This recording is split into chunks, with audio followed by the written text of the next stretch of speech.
বলিহারি যায় গৌর রূপে তুলনা নাই। এতক্ষণে কিন্তু দেখতে ছিলেন গৌর বদনের শোভা, এবার মস্ত অবলম্বিত হয়েছে। আর বৈষ্ণব কবি লক্ষ্য করলেন গৌর চরণে চরণ যুগলে সমদর্শন করে অভিভূত হল বৈষ্ণব কবি। হাহা বড়ি বড়ি গৌর চরণের এত শোভা যে গৌর চরণে রয়েছে 10টি অঙ্গুলি, আর 10টি অঙ্গুলিতে রয়েছে 10টি নখ। নখের যে দীপ্তি দেখেই যেন মনে হচ্ছে হেরি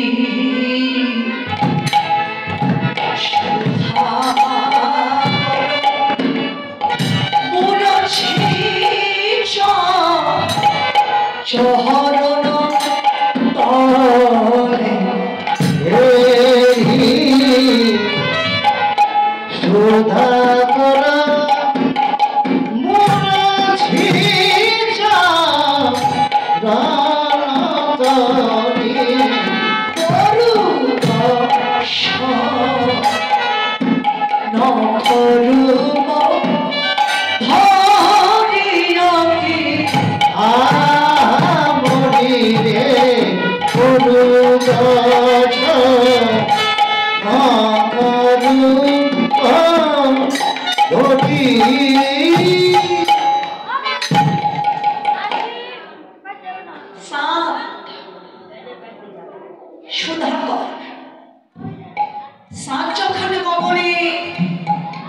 দাঁড়িয়েছিল। ও কিন্তু বড় আত্ম অহংকারী ছিল, আর ওর পক্ষে না কলঙ্কের দাগ ছিল। তবু সাধু মনে মনে চিন্তা করলেন আমার মতো এমন রূপে জগতে আর কারোই নেই। সাধের বড্ড অহংকার, কিন্তু ওই সাধ গৌর রূপের নয়ন দিয়ে গৌর রূপের ছটা লেগে সাধ যেন একেবারে দাহাতা লেগে গেছে, অজ্ঞান হয়ে গেছে। আমাদের এই জলীয় জগতে কেউ যদি অজ্ঞান হয়ে যায় তাহলে সে কি আর দাঁড়িয়ে থাকতে পারে? অজ্ঞান হয়ে গেলে কিন্তু কেউ দাঁড়িয়ে থাকতে পারে না, পড়ে যায় মাটিতে। চাঁদও আকাশে দাঁড়িয়ে থাকতে পারে না, পড়ে গেছে মাটিতে। মাটিতে পড়ে গিয়ে মাটির আঘাত লেগে ভেঙ্গে টুকরো টুকরো হয়ে এক সাপ 10 খণ্ডে বিভক্ত হয়েছে।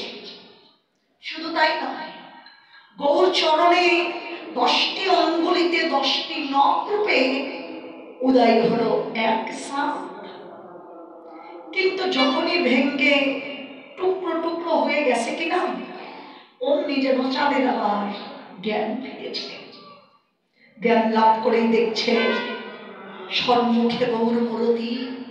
হাহা পড়ে মরি, অমল গৌরূপের ছটায়ে আর কি অভিমান থাকতে পারে? চাঁদের অভিমান দূর হয়ে গেছে, মুছে গেছে। কথাটি দর্শনগত তাৎপর্য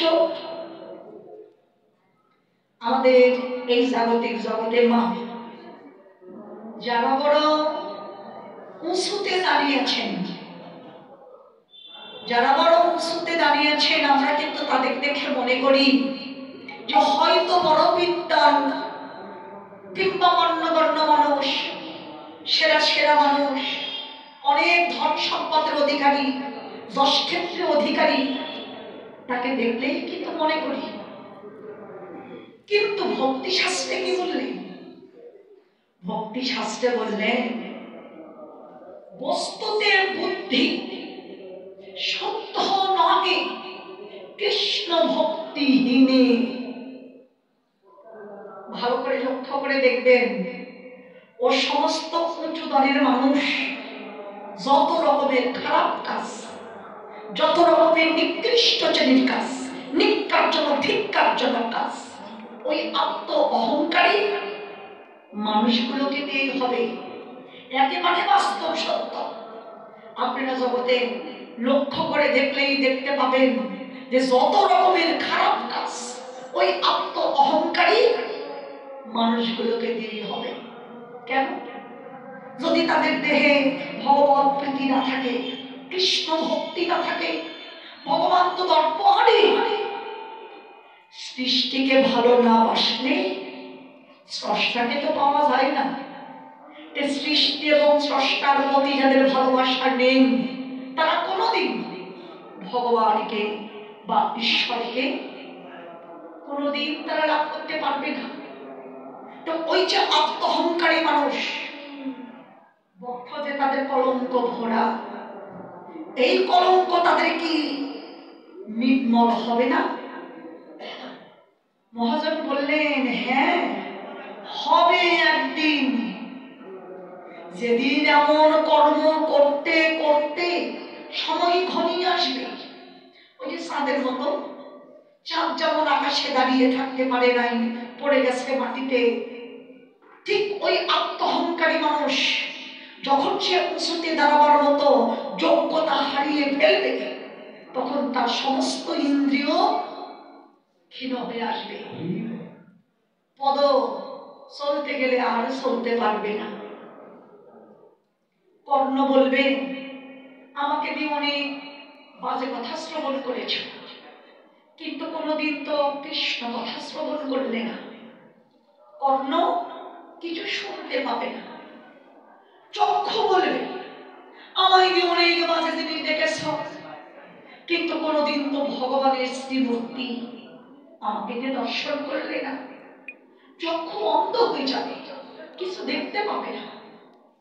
নাসিকা বলবে, আমাকে দিয়ে অনেক বাজে জিনিস শুকেছ, কিন্তু কোনোদিন আরো দীপ প্রসাদের গন্ধ, ভগবানের শ্রী অঙ্গ গন্ধ আমাকে দিয়ে তো কোনোদিন সাধন করলে না।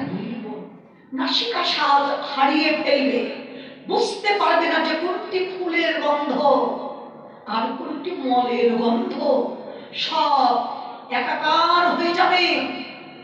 বদন জবাব দেবে, বলবে আমায় দিয়ে অনেক বাজে কথা বলেছ, কোনদিন তো কৃষ্ণ কথা বললে না। জবাব হারিয়ে ফেলবে, আর কথা বলতে পারবে না।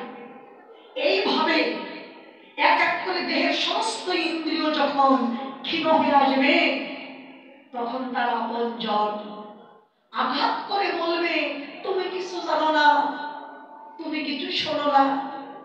তখন ওই মানুষ আঘাতে আঘাতে হৃদয় ভেঙে তার টুকরো টুকরো হয়ে যাবে।